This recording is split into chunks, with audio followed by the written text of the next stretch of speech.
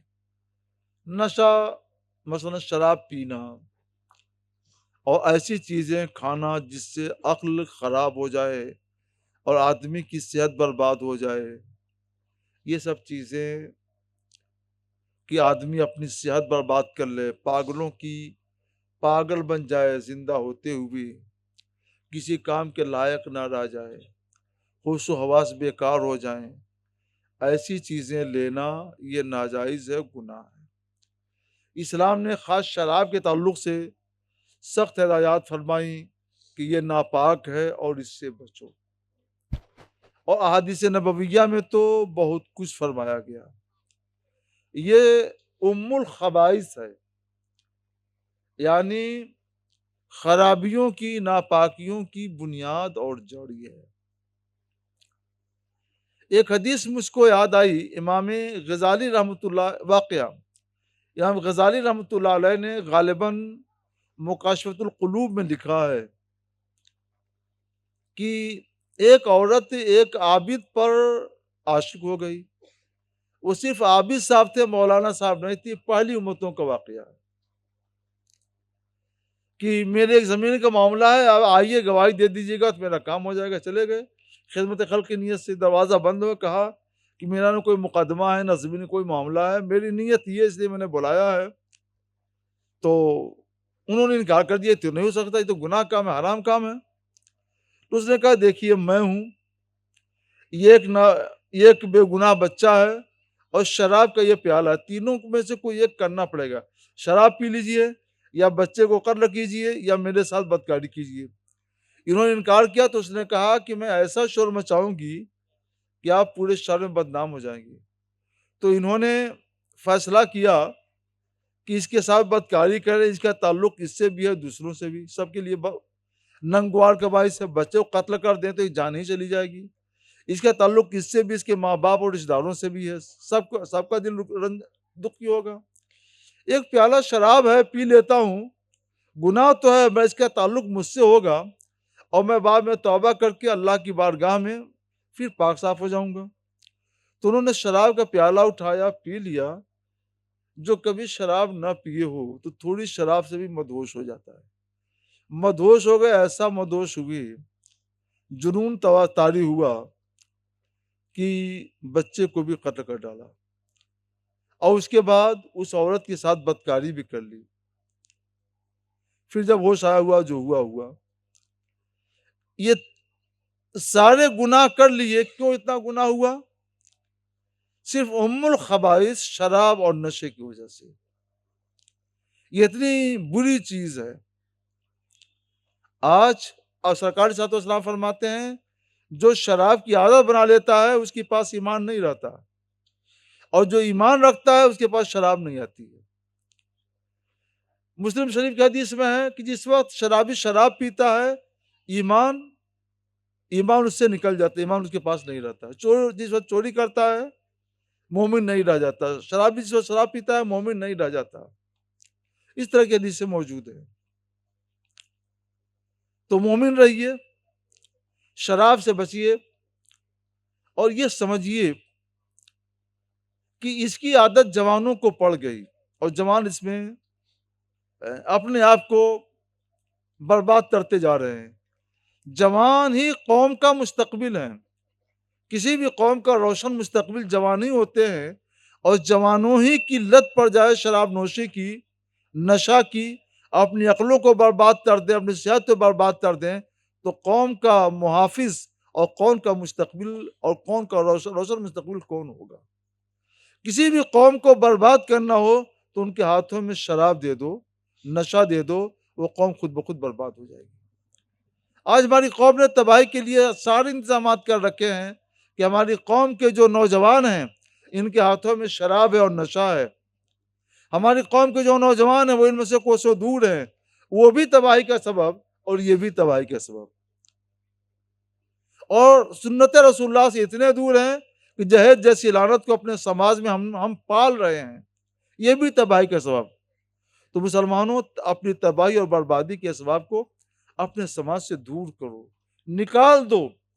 نکالنے کے لیے ڈنڈا لے کے نہیں چلنا ہے، حکمت سے سر جوڑ کر سمجھ بوجھ کر علماء کے ساتھ بیٹھیے، سمجھیے، کمیٹیاں قائم کیجیے، نشے کو بھی ختم کیجیے، نشے کو بھی ختم کیجیے، اور جو سماج میں خرابیاں برائیاں بڑھ رہی ہیں ان کو بھی دور کیجیے۔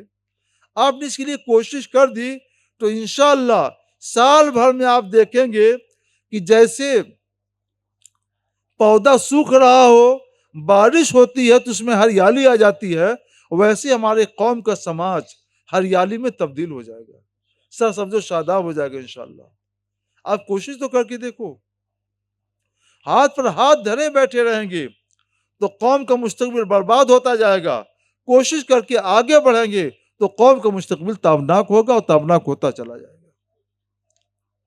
یہ مت سوچئے شراب وہ پیتا ہے ہم نہیں پیتے ہیں، یہ مت سوچئے کہ جبری جہیز وہ لے رہا ہے ہم نہیں لے رہے ہیں، اور کوئی پڑھا ہوا آدمی یہ نہ سوچے کہ جو جاہل ہے جاہل، ہم تو نہیں جاہل ہیں، نہیں، ہم جس سماج میں ہیں یہ سماج ہماری کشتی ہے، ہم ایک سماج کی کشتی میں سوار ہیں، علم والے بھی، بے علم بھی، نشے والے بھی، بے نشہ بھی۔ اگر کوئی ایک کشتی میں ہو چند لوگ اور ایک آدمی اس میں سوراخ کر رہا ہو اور بیچ سمندر سے وہ کشتی گزر رہی ہو اور لوگ سوچیں کہ یہ سوراخ کر رہا ہے یہ جانے، تو ان کی نادانی ہے۔ کشتی ڈوبے گی تو سوراخ کرنے والا بھی ڈوبے گا اور یہ جو بے گناہ یہ سب کے سب ڈوب جائیں گے۔ تو مسلمانوں، ایسا نہ کرو، اپنے آپ کو بھی بچاؤ اور کشتی، سماج کشتی میں سوراخ کرنے والوں کو بھی بچاؤ۔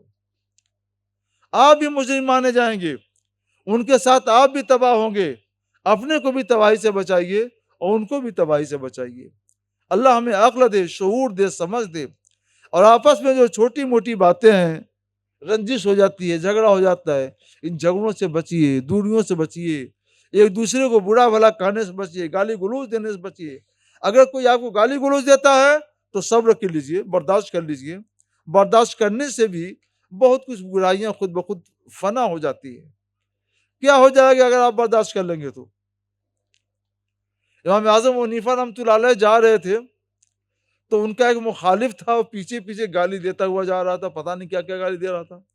چلتے چلتے محلہ قریب آ گیا امام اعظم کا تو کھڑے ہو گئے تھے، دیکھو اب یہاں سے میرا محلہ شروع ہوتا ہے، اندر جاؤ گے تو یہ لوگ تم کو تکلیف پہنچا دیں گے، تمہارا حوصلہ ہے گالی دینے کا تو میں کھڑا ہو جاتا ہوں، جتنا چاہو گالی دے لو، میں کچھ نہیں کہوں گا، مگر اندر مت جانا ورنہ لوگ تم کو تکلیف پہنچا دیں گے۔ گالی دے کر تم وہیں سے واپس ہو جاؤ، اس کو وہیں سے واپس کر دیا۔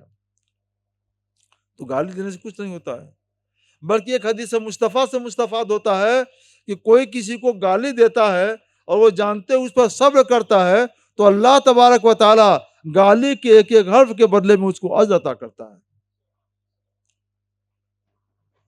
تو مت غصے میں آئیے گالی پر، کسی کی بری باتوں پر، کسی کی سخت کلامی پر، کسی کی تلخیہ گفتار پر صبر کر جائیے، سماج کی سے یہ لعنت خود بخود دور ہو جائے گی، اور سماج کو درست کرنے کی کوشش کیجیے، اٹھ جائیے اور سماج کو درست کیجیے، سماج کی اصلاح کیجیے، معاشرے کی اصلاح کیجیے، پھر دیکھیے کہ انشاءاللہ تعالی ترقی کی کھیتی روز بروز سبز و شاداب ہوتی چلی جائے گی۔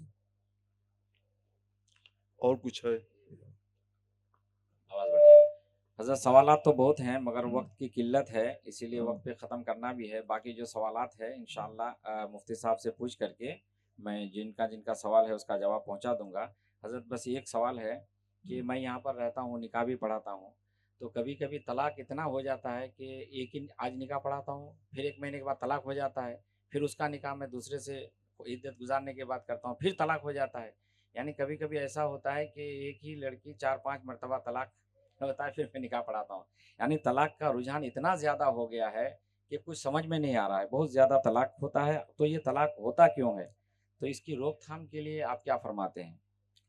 یہ جو 4-5 مرتبہ ایک ایک نگاہ پڑھاتے ہیں تو ہر مرتبہ نذرانہ بھی ملتا ہے، جی نذرانہ تو ہم کو مل جاتا ہے لیکن نذرانہ تو ہم کو ملتا ہے لیکن ایسا یہ جو رجحان آپ بن کا گیا تو ہے آپ کا تو بھلا ہوگا. جی چلیے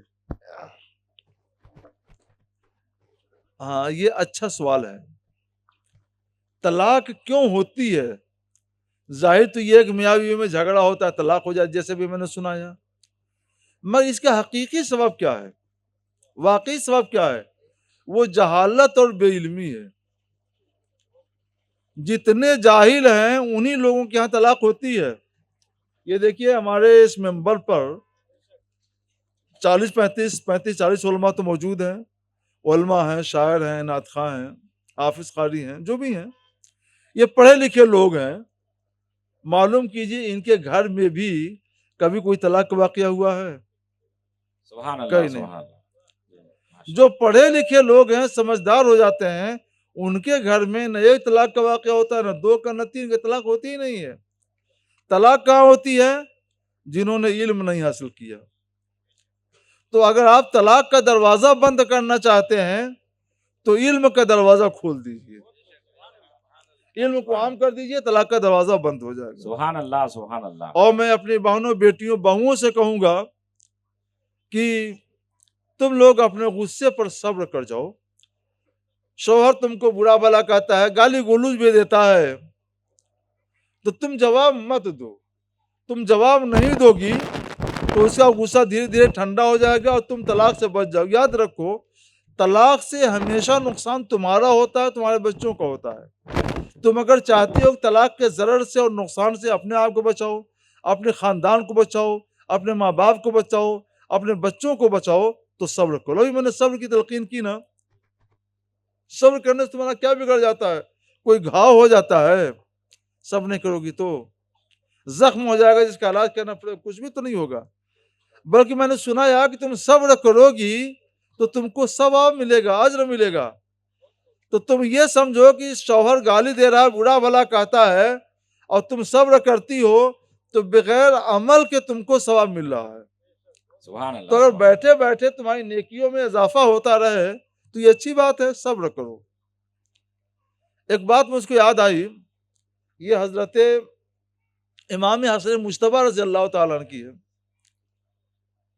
ان کا نوکر خادم گوشت کا پیالہ لایا گرم گرم، اور کیا بھی احتیاطی ہوئی خدا جانے، جب سامنے آیا تو پیالہ گر پڑا اور ان کے اوپر وہ پیالہ گر پڑا. تو کپڑا تو خراب ہوا ہی، بدن جل گیا. کتنی تکلیف ہوئی ہوگی جب گرم شوربہ پڑے گا تو. انہوں نے نظر اٹھائی اور غصے سے دیکھا. ابھی کچھ بولے نہیں تھے، وہ سمجھ گیا کہ معاملہ بہت بگڑ گیا ہے. ان کو قرآن پاک کی کوئی آیت یاد دلا کر ہی اب نرم کیا جا سکتا ہے. تو کہتا حضور اللہ کے ارشاد اول کا زمین الغیث، سبحان اللہ. غصے کو پی جانے والے لائق ستائش ہے، اللہ تعریف کرتا ہوں کی. تو اس حالت میں فرماتے ہیں جاؤ، میں نے اپنا غصہ پی لیا. سبحان اللہ سبحان. تو پھر دیکھا موقع غنیمت ہے، کہا کہ والعافین عن الناس، اور لوگوں کو معاف کر دیتے ہیں جو ان کی بھی اللہ مدح کرتا ہے، ستائش کرتا ہے. تو میں جاؤ، میں نے تم کو معاف بھی کر دیا، تمہارا جرم معاف، اب تمہیں کوئی سزا نہیں دی جائے گی. دیکھا موڈ بہت اچھا بن گیا ہے تو کچھ انعام بھی حاصل کر لیا جائے. تو غلام نے کہا، نوکر نے کہا کہ اللہ فرماتا واللہ یحب المحسنین، اللہ نیکی کرنے والوں کو محبوب رکھتا ہے. فرماتے جاؤ، میں تم کو آزاد کر دیا، اللہ کے لیے آزاد کر دیا. سارا کام بن گیا اس کو. تو صبر کی سے کام کیجئے. حضرت امام حسن مجتبیٰ نے کتنا بڑا صبر کیا. ہم حسنی ہیں، ان کے ماننے والے ہیں، تو میری بچیوں، میری ماؤں، بہنوں، بہووں، صبر کرو. صبر کر لو گی، شوہر روزانہ صبح سے لے کر شام تک چلاتا رہے گا، کچھ نہیں، کوئی نقصان نہیں ہوگا. اور تم جب جواب پر جواب دیتی جاؤ گی تو کچھ بھی ہو سکتا ہے.